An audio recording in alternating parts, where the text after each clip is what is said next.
Hi friends, ఎలా ఉన్నారండి? అందరు బాగున్నారండి? నేను కూడా చాలా బాగున్నా. ఇదిగోండి జొన్నలు ఇలాగ శుభ్రంగా కడుగుతాను. ఈ నీళ్ళు చూసినారా ఎలాగొచ్చినాయో. ఇవి రోజుకొక 5 పళ్ళు అలాగా కడిగి ఎండలో ఆరబెట్టి, మంచిగా ఎండ వస్తుంది కదా ఇప్పుడు ఎండాకాలము, సాయంత్రం కంటే బాగా ఎండిపోతాయి అన్నమాట. పొద్దున్నే కడగాల, ఎండ వస్తుంది కదా ఇప్పుడు పొద్దున్న ఎండాకాలము. అంత ఎన్ని జొన్నలు తీసుకుంటాం మనము?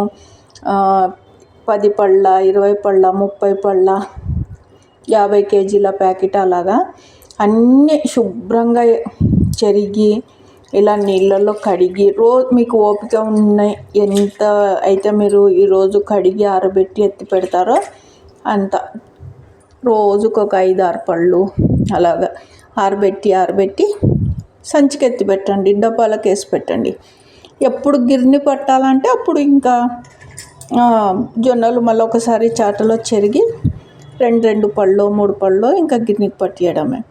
కడిగి గిర్నీకి పట్టండి, జొన్నలు బాగుంటాయి అన్నమాట. Okay, bye. సబ్స్క్రైబ్ చేయొచ్చు ఛానల్. రాగులు కూడా మొలకెత్తి గిర్నీకి పట్టియండి. బాగా ఆరిన తర్వాత ఫస్ట్ నానబెట్టి మొలకెత్తించిన తర్వాత రాగులు కూడా మంచిగా ఆరబెట్టి గిన్నెకి పట్టియండి. ఓకే, చాలామందికి తెలుసు ఈ చిట్కా, తెలియని వాళ్ళ కోసం చెప్తున్నా. బాయ్.